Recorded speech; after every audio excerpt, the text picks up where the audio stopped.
Hello, good morning, and welcome to the latest in the series of IPI webinars. My name is Ben Smith, and alongside me is my colleague Richard Marsden. Hi, guys. And the focus of the webinar today is really looking at chatbots, the fascinating world of chatbots, the tips and tricks from our experience of how you can implement a successful chatbot project. Now, we are fully cognizant there is probably a varying experience within the audience of people that maybe heard of chatbots. Maybe some of you have even implemented your own chatbots within your respective organizations. So the plan for today is that it is going to be an interactive session. Please do post questions through the floating window you should see on your screen through the chat field, and those will be collated, and we will cover all of these at the end as well. This is being recorded, this session, and this will also be available on the IPI website. So, why do companies invest in chatbots? Let's set the scene. Okay, thanks, Ben. So I just want to start by considering why companies invest in chatbots. So as the contact center moves into the digital age, companies are more and more looking to integrate a chatbot. And typically, for me, there are three key reasons for chatbots being deployed. One is contact deflection and cost reduction. The second is improved customer and employee experience. And then thirdly is reduce human intervention and improve resolution rates. Now, if we look at the first point, the contact deflection, generally what we see is that when a chatbot's deployed, there's a 25% to 30% reduction in contacts going into the contact center. There was one utility company that I worked with, and they had the chatbot on their main page, and they were stripping out 3,000 contacts a month, which from a contact center to remove that that volume going in has very, very positive implications. The second point, the second reason that companies invest in a chatbot is to do with improving customer and employee experience. With a chatbot, you can deliver one consistent message, and you choose that message as well. So you're refining to the most relevant versus multiple results in a search. Now, there was one insurer that I worked with, and I typed in what insurance do you offer, and I received over 500 search results back. Now, from a customer experience perspective, it's quite poor. The customer's question isn't been answered, and they're left still to try and work out how they get some resolution from their query. So a chatbot will always provide a succinct answer. The reason that there's 100% on there is that you are always 100% compliant. With a chatbot, you determine what answer will go in there. So from a regulatory perspective, there's never any issues. And also you can have an internal or an external knowledge base, so your agents can benefit from it as well as your external customers. So that's something to think about. Lastly, we look at reducing the human intervention and improve the resolution rates when we integrate a chatbot. A chatbot can integrate with customer CRM systems, so it can provide account information in a conversational flow. Again, another insurer that I've worked closely with, we saw an uplift in sales conversion of 35%. And the reason behind this was because there was increased personalization. The chatbot was going through a form, it was conversational, it was engaging, and the customers therefore stayed in it longer and completed it, therefore the greater sales conversion because they're not just going through a static form. So they're the three main reasons I would say that a company invests in a chatbot. Yeah, fantastic. So it's sort of set the scene there. Why do companies invest in chatbots? The it's key to, you may be looking to do one initiative, for example, you may be looking to deflect some contact from the contact center, but actually chatbots allow you and enable that fantastic opportunity to also improve on the other areas as well. And that's a key point as we move into what we'd say the first step in any successful chatbot deployment is, and that is defining the goal of the project and being specific and concise in that. I couldn't agree more, Ben. Defining and considering the goal is crucial, really, to the success of the chatbot. Why do you want a chatbot? What pain points are you trying to fix? And also, what are you trying to measure? These are all important points. So it's important to narrow down that pain point to a specific process, because ultimately you're looking to deliver impact to the employees, the customers, and the business. Now, to give you a couple of examples of defining the goal and why people are looking to integrate chatbots. A good example is that a chatbot can complete ID and V. So a chatbot can sit upstream of live chat and can complete identification. What would then happen is that the chatbot will look to resolve the customer's inquiry. And if it's unable to resolve the customer's inquiry, then it will look to route to a live chat agent with the full conversation history. Now, the positives of that are, from a compliance perspective, there's never any ambiguity. If a chatbot can't complete ID and V, then there aren't going to be any errors. With humans, sometimes there can be. The other positive as well is that the chatbot can use workforce management. It can integrate with workforce management, so it can skills-based route accordingly to whichever agent is available. And then lastly as well, if a chatbot does need to go through to a live chat agent, you can determine when the dropout points would be. It's going to save between 60 and 120 seconds if it has completed ID and V. So that's coming directly off your AHT, which clearly is going to have a huge positive impact within your contact center. Another good example is a company's presence on social media. We live in a world where everyone wants access to information quickly without the need to call a contact center. And we need to make it easy to make a complaint, easy to access promotions and offers. And a chatbot can make this possible, as it has the ability to integrate with all social media platforms. So ranging from Facebook Messenger, WhatsApp, Twitter, through to more sophisticated verticals such as Alexa and Google Home. All of these interfaces have an API, and this API and the chatbot API can be configured so that they interact together, which opens up many, many possibilities.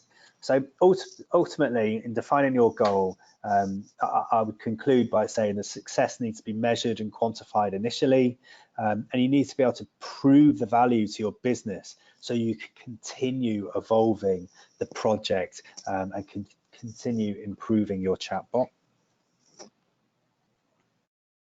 Yeah, absolutely. I mean, it may sound very basic, but actually it's quite surprising how many organizations, when sort of question why they're looking for a chatbot, it's they're not actually, that success criteria is not actually defined the goal that they're looking to achieve. So it's very, very important to lay that out as step one before you start looking at assessment of technologies that are available to you as businesses, as customers, that could then be implemented within your respective organizations. Now, depending on where you look, depending on what research you subscribe to, depending on what questions you give, the answers to how many chatbots are there in the market is actually unknown. It is somewhere in the region of hundreds of thousands upwards. It's really an unknown quantity, and there's the technologies that are available to you. It's how many chatbots are actually active at the moment dealing with customer interactions. It's one of these where it is a bit of a minefield. There's a plethora of options available to you, but actually what we're going to do over the next few slides is break down in three key areas that we see that a chatbot falls into as 3 main categories that will help you decide on what chatbot technology is right for your business, obviously defined to the goal that you set out from the outset. Yeah, so you're quite right in what you say there, Ben. There are hundreds of thousands of chatbots that are out there, but what we've done here is really narrowed down to what the main types and what the main capabilities and functionalities are. Now, a lot of what I'm going to talk about here are IPI-isms, but they are IPI names, but they universal in capabilities. So the first type of chatbot is an FAQ bot. Now, this really keeps it very simple. So that it enables simple customer interactions. What it's looking to do is looking to do questions and answers and also dialogues. Now, to put some context around that, a question and answer we would expect to be no more than 400 words. The reason for that is anything longer, it becomes too difficult and too much information to the customer for the customer to digest. And then if it does go beyond that, what we would do is we would complete a dialogue. So the dialogue are the longer customer journeys. And if you think of a spider diagram, you would have a subject header, and then you would have spin-offs on subjects of that. And that's actually how it's built within the system. With an FAQ bot, you don't have any integration, so it's providing very general business advice, and the kind of things that you could expect are things like opening hours, what your return policy is, how do you make a payment, what the T's and C's are, things like that. So if we go to the next slide, I've actually got an example for you of what a Q&A chatbot looks like. Now, the first video is the before chatbot. So there's no chatbot implementation been taking place here. The customer types in water leak and they get over 300 search criteria back. Now, if you've got a water leak, you want something pretty quickly, some advice, 300 responses is only going to frustrate. In the example on the right, the after chatbot, the customer again types in water leak, and what happens is that the chatbot pops up front and center and then provides one clear, concise answer. You will notice as well underneath there's an option for was this answer helpful, yes or no. Now clearly if it's yes, brilliant, but if it's no, then the customer is able to type in exactly why they were unhappy, and then this feeds into the reporting dashboards, which means that you get first-hand information on what's going on out there and what your customers are saying. So that's an example of a simple question and answer bot, FAQ bot.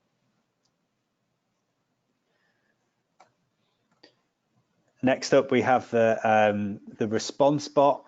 So what does this do? So a response bot will interact with your internal CRM system and provide account information. It will do this in real time, so it's providing an immediate answer to a customer's query.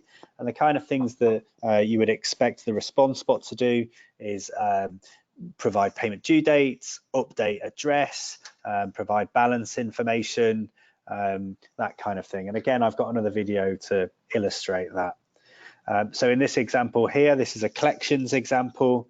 The customer is verifying themselves, so they type in their postcode, their house number, and their date of birth. Once that's completed, the chatbot's comfortable that it's speaking to the right person. It's interacted with the customer's account, so therefore the CRM system. And then it's going through the process of trying to obtain a promise to pay. So it's evidenced how much money is there outstanding, when this payment is going to take place from the customer. And then what it will do is it will, and how the payment's going to be made. So that will be to do with the varying clearing times. And then it will go back and it will update the account. with that information of the conversation that it's just had with the customer. Now, in a collections environment, a chatbot can be quite a nice way of going about it. It's a lot softer. It's not as harsh. You know, generally these kind of conversations can be quite difficult and embarrassing for a customer. So a chatbot's a very good way of gathering that information without it being too invasive for the customer. Okay, and then the next example of or type of chatbot is the action bot. And so this will perform an action in a conversational way. So it will take information from the user, understand what the process is, and then integrate with other systems to establish information and provide that information back to the user. So think of things like paying a bill, making a booking, applying for insurance. I have another example of that as well so that you can see this action bot in action and give you a flavor of what it's capable of. Okay, so in this example, we're trying to find out the customer's perfect holiday, the dream holiday. They want to go on safari in Africa. It's important to look at the language. You know, this is part of your brand. It's an extension of you. So great choice. You think about how you want the chatbot to look and feel, but then establishing what the budget is, whether flights need to be purchased as well, and where they would like to fly from. So all of this information is being gathered and considered by the chatbot.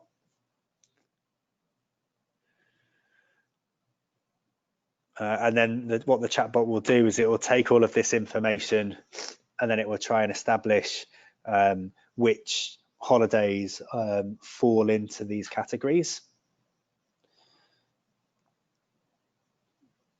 So as we can see now, it's moving to the phase of identifying the holiday, providing the price, navigating to that web page, so that the customer is able to see exactly what the requirements are. And then beyond that, the chatbot will then go back to the main chat and will ask whether they want to go ahead with the booking, and then it will go through taking passport details and taking card payments, all that kind of stuff. So yeah, this is an example of an action bot. If you have forms that customers need, static forms that customers need to fill in, then you can always use this kind of action bot to gather that information, make it more personal, more engaging, and the customer's more likely to complete. Okay, so there's three main functions of a chatbot that we've identified. Your chatbot isn't constrained or restricted to only one of those. They can all run concurrently, and one chatbot can provide all three of those functions. So you just need to choose the right solution. It links directly into define your goal, as initially it's a case of establishing what customer journeys have the greatest impact for automation, and then considering what type of chatbot you want to use for that journey, which one's the most applicable. An IPI can work with you collaboratively to identify, assess, and create these customer journeys. Yeah, so so just a sort of quick recap. So the the FAQ bot, this is the more sort of simple. This is a give me some information about you, your business, what's your returns policy, what are your terms and conditions, what are your opening hours, etc., etc. Response bot is give me some information about me. I want to know about my I want to know about my current balance, for example. The response bot is pulling in data from another data source, whether that's a CRM. It could be that you want to know, you want to ask a response bot what the weather's like tomorrow, but that has to come from an external source. So that is then fed through and back to the customer. And then the action bot, this is something I want to complete something. I want to do a complete journey here within the chatbot itself. All are entirely capable. It is not the case at all that, as to Rich's point, that an organization needs to acquire an FAQ bot and a response bot and an action bot. It is not the case at all, but you do need to consider what goals you're looking to achieve and which one of these categories does that fall into, that process. What does it look like? And that will help with the technology that you look at and determining the correct solutions available, and most applicable for your business. So we've defined some goals, we've had a look and provided a bit of insight into the types of chatbot that are available to you. It's a case of then moving on to considering the implementation phase of any project. Now, over the next couple of slides, we've broken these down into 5 key pillars, if you like. Within there are their own elements as well, but these are the areas that need to be considered, and this is something that we would suggest firmly that is at the forefront of mind when you move into this phase of any chatbot project. Yeah, okay, so thanks, Ben. So you're quite right, there's definitely some key considerations and important steps to consider when implementing a chatbot. Some of the recommendations we'll go through on this slide, on the next couple of slides. So the first one would be the knowledge base build. What specific customer journeys are you looking to include? And also a good place to start is always with what FAQs do you currently have? The chatbots are capable of ingesting all FAQs that you currently have. So that's always a good place to start. It's always, and then we can assess and identify and develop which ones we go with, which ones go live. I mentioned on a previous slide Q&As. There should be no more than 400 words. Anything longer needs to be a nice conversational dialogue. So yeah, that's what I would say for the knowledge base and build. It also can, sorry, there's one last point actually I should mention, which is forms. So what forms can be automated via a chatbot? I know I touched on this a couple of slides ago, but things like insurance forms, card payment processes, or ticket bookings are always good places to start. So think about some forms that can be automated. It's also important to have a think about what you want the customer to consume. So from a media perspective, do you want to add multimedia and YouTube videos to answers? All of these can be added. Also, what vertical do you want the chatbot to be accessible on? Do you want it to be on an iPhone, an iPad, a desktop, etc.? Again, all of them can be utilized. And then additionally, what will you embed PDFs and links into the text? These can be added and they look neat and tidy, and I think that's a good way of, personally, I think that's a good way of going about things. And then also the website coding, you have to have a think about who will build and develop the interface, who's going to be responsible for that. Will it be in-house or will it be a web design company? So they're all important factors to consider. If we move on to the next slide, the recognition and context. You need to consider the industry specific context and jargon that you guys will use as a company. A chatbot uses synonyms and patterns for recognition, and a lot of these are out of the box. Now we can evolve them and develop them and make them applicable to your contact center, and this is fundamental to the chatbot development, but you need to have a think up front about those words, phrases that are specific to your industry, and that will assist the chatbot in evolving. And then lastly, the brand design and the style. You need to have a think about the look and feel of your chatbot, as this potentially could increase or decrease the levels of interaction. The brand and style essentially is an extension of your tone, the tone of the business. So it's essential that it mirrors your ethos. What would a chatbot look like? Would you use an avatar or a human face? Whereabouts would the chatbot be placed? Would it be on the main page or a help page? Would it be on both? It can be on more than one web page.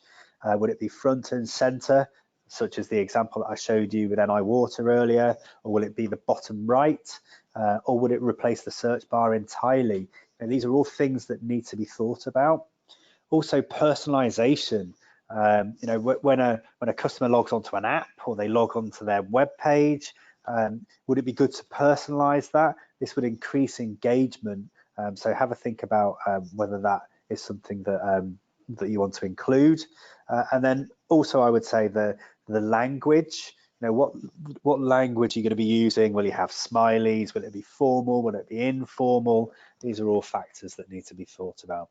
Now, IPI can work with you to guide you through these steps, but they're important that you've acknowledged them in the early stages. Yeah, for me, the brand design is so important. Like as Rich says, it is an extension of your brand. It reflects your company values as well. So you know, really, that consideration is very important in terms of what that interaction looks like for a customer. What is it that they're actually interacting with? We've seen some organizations in the past try and hide the fact that a customer's talking to a chatbot. If those types of deployments can fall over quite quickly, because it's quite easy, you know, it's quite early on in an interaction that a customer may trip it up, if you like, and then we're into the process that needs to be considered of when we come away from the happy path. So you know, really have some fun with this as well. Some of my favorite robot names that I've heard personally in meetings, you know, Robo De Niro was a particular favorite. Robo Baggins was another one that I heard. But really, it's an opportunity for your organisation to create that interactive, that digital agent for customers to interact with. So moving on to the fourth step. Really, it's a case of when we've considered the goal, we've analysed the technology, the solution in place, we've considered all the factors. You know, we've got the knowledge base build, we've got the media sorted out, we know who's going to be doing the website coding, the recognition of the bot, and the brand design, which can be fairly chunky projects in themselves to get those ready to then move into the testing phase. So there you go. Now, this is a key area, the testing phase, because this is very, very important. And one of the pieces of advice that we would pass on is allow time to do this. Rich, I'll pass over to you in a second to talk us through these, through the slide. But this is a very, very important, critical part of any project. So, Rich. Yeah, thanks, Ben. You know, to echo what you've said, really, key to the chatbot development are the success metrics. And again, these are linked back to what goal you're trying to achieve. And so generally what we see as your typical chatbot metrics are recognition rate.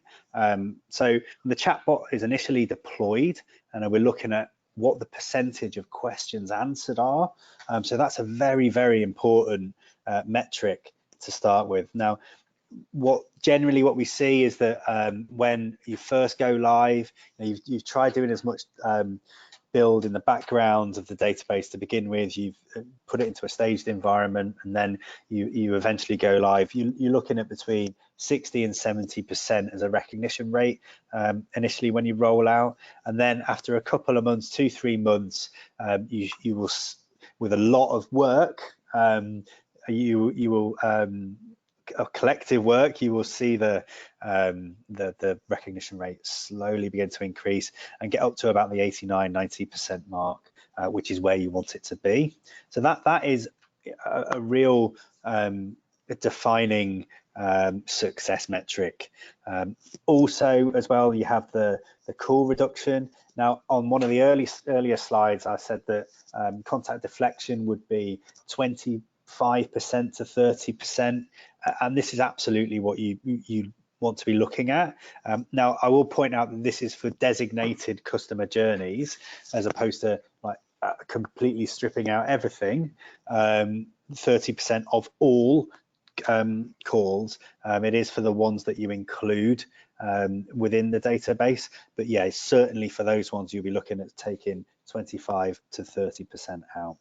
Also, you saw on the Northern Ireland Water slide that I showed you, customer feedback. Now, this is another important success metric. So was this answer helpful? Is provided on every Q&A or completed dialogue, and this feeds into the reporting dashboards. There is a metric of 30% for that as well. Now, generally what we find, if a customer is going to leave any feedback and there's no one there to answer them immediately, then the feedback isn't great. So yeah, we just need to be cognizant of that, and that's why the metric is slightly lower. Some of the other things to continue is with the chatbot development is ownership is vital on both the customer and the IPI side. In the early stages, there's a continual feedback loop. Consistency of ownership is important, and also documentation of it's imperative for the chatbot's success as well. In the initial development, we need to determine who the affected departments are, and also we need to determine who the subject matter experts will be in each of these areas, and that's vitally important.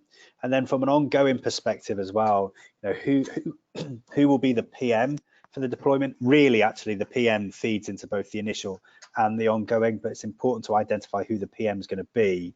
And then from the ongoing development side of things, will it be the PM who will own everything and make all adjustments, or will you have somebody designated to that role as well, who will look after any company organizational wording changes and updates that there may be, and also amends the database as well. So it's important to think about who will have those roles. Some other things to have a think about. So key to the chatbot's success is the database build in the early stages.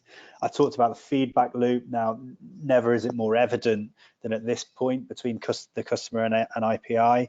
For the database build, generally what happens is there's a batch creation, and the initial build will be 3 batches. So that's passed to IPI from the customer to assess what questions and answers you would have, what dialogues you would have, what would be good for transactional dialogues, and this process generally takes a couple of months.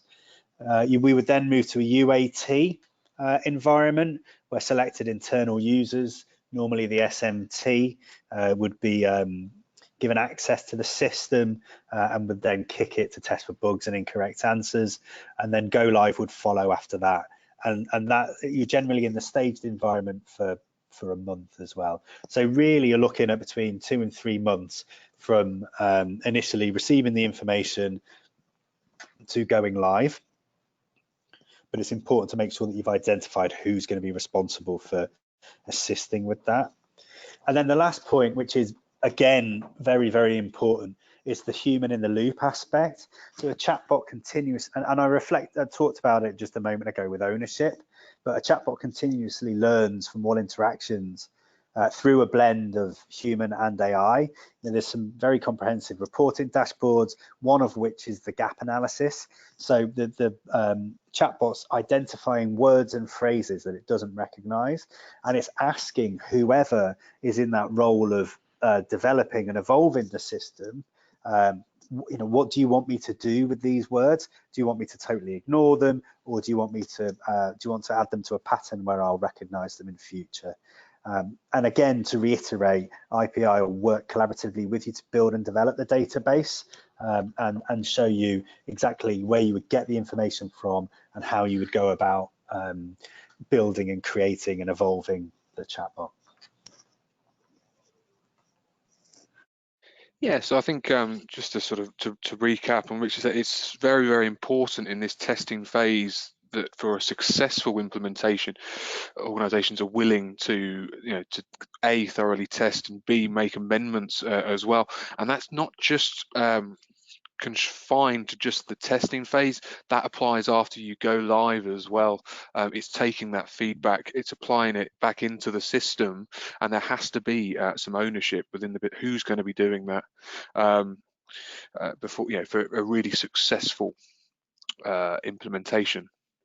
So moving on to the last stage here, we've got a chatbot, defined goals, we've selected a technology, we've gone through all the factors that need to be considered for the implementation, we've gone through the testing phase, and it's gone live. So when a chatbot, you can demonstrate the value that a chatbot is providing. Where do you go next? Well, it's a case of then analyzing and assessing where could a chatbot expand to, what other processes could be linked into the chatbot platform, and then starting to look to the future as well, and expanding the capabilities of any system that you've sort of implemented.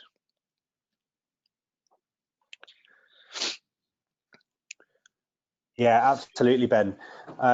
Just to talk and discuss this slide, the chatbots breadth is greater than just an FAQ engine, and it's important to recognize that. So chatbot providers are spending millions on research and development, which means that they can stay ahead of the game and be the best in breed. So we talked about how many chatbot providers they are, so this is crucial to ensure that they stay ahead of the game. So I talked about live chat earlier, and the fact that a chatbot can integrate with live chat. It can provide a full conversation history to the live chat agent, can skills-based route, and can do ID and V. You look at some of the other cool things that chatbots can do. So there's location services. So it's great if you need it to track a delivery or complete a change of address or identify where somebody is. There's signature recognition, so you can confirm policy documents and T's and C's, fingerprint recognition, which you could use via your phone, chatbot to RPA journey. So realistically, you could have a full chatbot complete the initial forms, upfront conversation, the information being passed in real time to an RPA robot, and then the robot can go and complete the back-end work. Now, this means that there is no human intervention at all, which is a little bit scary in truth, but it does mean that there is that capability and that it can be done. And then the last one is the facial recognition that I'll talk about. Now, I actually have an example of facial recognition here. Now, I apologize because it's my face that you will see, so your screen might shatter. But it's a good example of of what the capabilities of the chatbot are. So in this example, it's a move house demo I'm going to be completing. So it asked me to identify myself, and then the camera pops up on the screen. This has already been pre-programmed. Terrible smile. So I mean, it does genuinely only recognize my face as well. A colleague's tried to do it and it doesn't want to know. But then it says, is this your address? Sorry, it says, is this your current address? Ask me where I'm moving to, what the street name is, and then what the house number is. And then it will say, is this your address? Yes, brilliant, you confirm it. And then this is actually a Salesforce example. So it's synced with Salesforce. So it will then go update the address in Salesforce, and then an email is sent to confirm that it's been completed. So it's a good, it gets you thinking about what the capabilities are, and facial recognition is absolutely part of the chatbot journey now. It's still my favorite demo, I think, that one, Rich. But yes, and I have tried it. It doesn't work for my face. I can promise you. Moving on, we're going to sort of summarize some of the key takeaways from the session today. Just running through them. Number one, setting those goals early on, identifying those metrics they're going to be measured against. It sounds a little bit trivial, but it's so important right from the off, and quite surprising how often that isn't completed ahead of any sort of real sort of project kicking off. Looking at the FAQs that you currently have and the forms that could be automated. You're currently asking a customer to input their first name, their surname. Start thinking about that, how that could be phrased. The chatbot can then start asking those questions for you and taking that sort of interactive journey for a customer. Determine some ownership within the business. This is absolutely key. What takes a chatbot that goes from sort of okay and mediocre to those that are the most effective, the most powerful, and the best experiences are those where ownership is allowed to, ownership happens, and the platform's able to expand and evolve and over time as well, because things are always changing. So define that ownership quite early on. Absolutely key. Think about the media as well. So is this media that you're going to push to the customers? If it is, where is it? What does it look like? How are you going to do that? How do you want that to be consumed? But conversely as well, what about media coming the other way? It could be that we've seen some examples for the first notification of loss, for example.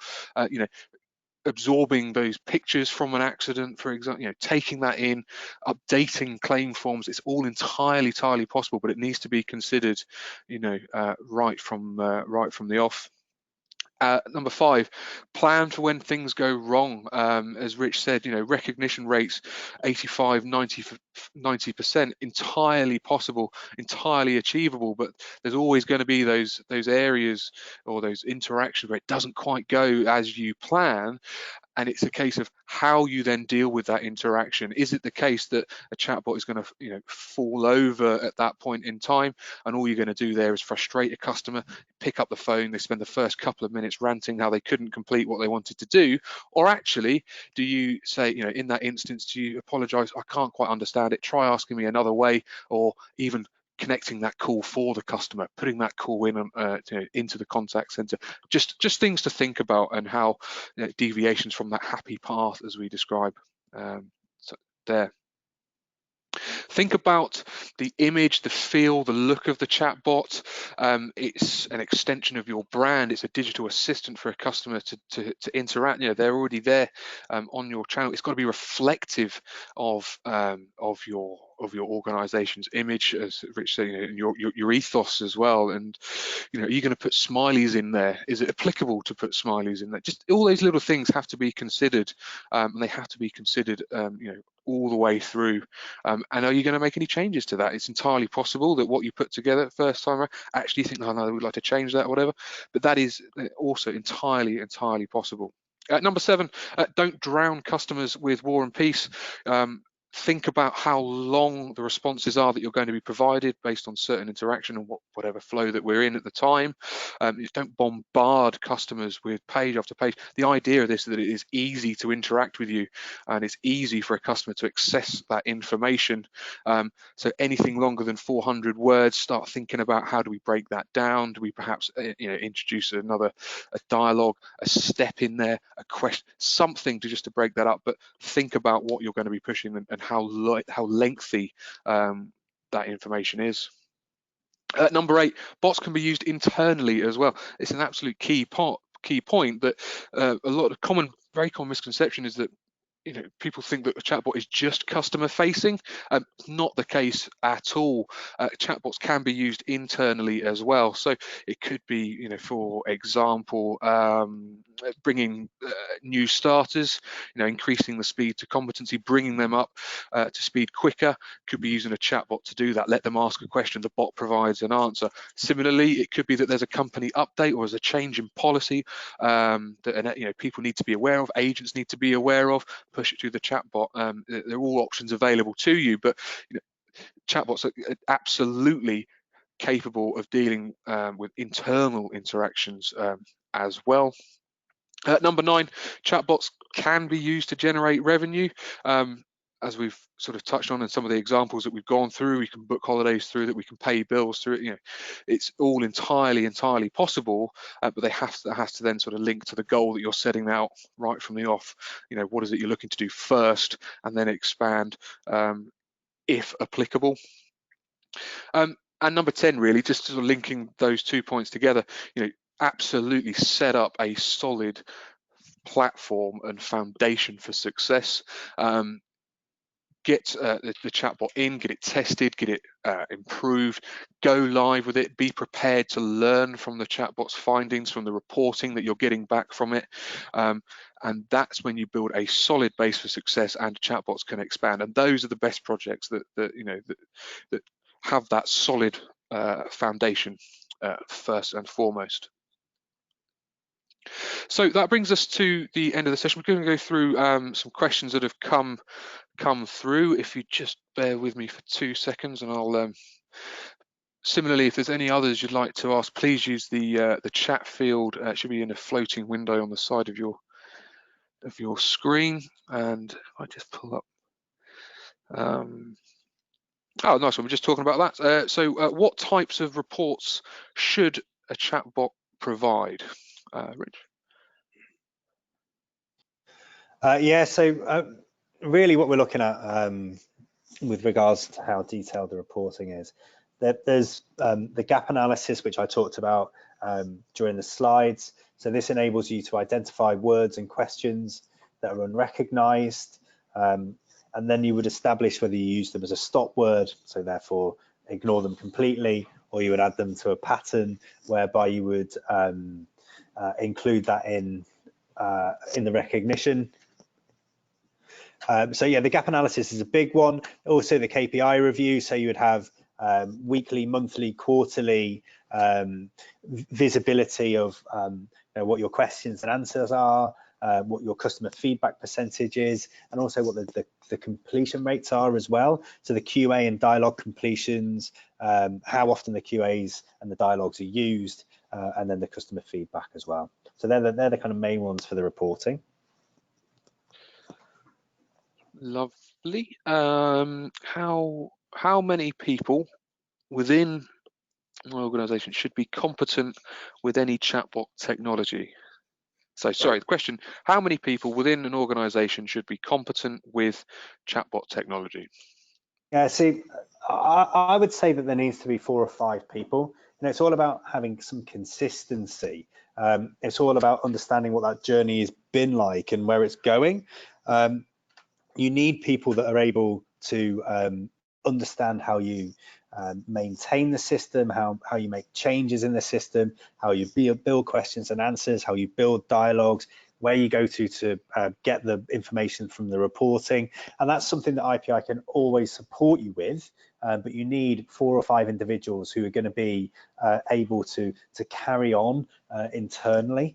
And because otherwise it will just fall down, and then it will become IPI's responsibility and it would just get left alone. So we need to make sure that there's someone internally who's really driving it and is competent at using the database itself. Yeah, absolutely. I think that's where some can fall down a little bit, isn't it? It's sort of keeping that evolution going. The next question: what issues have you encountered with some project? What issues have you encountered with chatbot deployments? Yeah, so I mean the 3 main ones really are not defining the goal initially. It's important to make sure that you have a clear picture and idea about absolutely what you want to get from the chatbot, and how you're going to measure it as well. As I just touched on before, not having someone owning the rollout. So from a PM perspective, you need someone to be owning it. SMEs, you need them set up in all of your departments, as they're going to be part of the feedback loop. And then you need someone who's going to own all the amendments and changes as the the business is going to change, and the updates need to be included. Also, on top of that, that we need people who are going to understand the system and be able to develop it and change it themselves. So I'd say they're the main reasons, Ben, really, for chatbot deployments failing. Lovely. Got another one here. So can you talk a bit more about ID&V by a chatbot ahead of a call into an agent? Okay, so can you talk a little bit more about ID&V by a chatbot ahead of speaking to an agent? So I think the question here is really looking around the chatbot to voice channel. So apologies if it isn't. I'll try and answer this as best we can. So as we sort of touched on, chatbots absolutely can complete the ID&V process, and that can be through through the actual chatbot itself. Now, we do know of technologies available where chatbots actually integrate with an IVR, with a speech recognition piece as well. So it could be that IDV is completed within the IVR, and then that's passed through to an agent via some sort of screen pop mechanism, whereby an agent is also provided with a bit of context ahead of that. I think that's sort of looking at the sort of the link into it. It could also be that a chatbot is used to actually initiate a call into a chatbot. A chatbot is used to initiate a call into an agent by sort of, and then we could sort of configure the routing for that within any IVR. Rich, it's quite an interesting. Anything else on that? He's shaking his head. No. I think you summarised that pretty well, Ben, to be honest with you. The key things really are, yes, you can have just to reiterate what you said, really, you can have a chatbot that will complete ID&V up front. You can also sync a chatbot with voice recognition as well. So they're the two real key areas. And again, we can support you with integrating that, building that journey out, and delivering it. Yeah, lovely.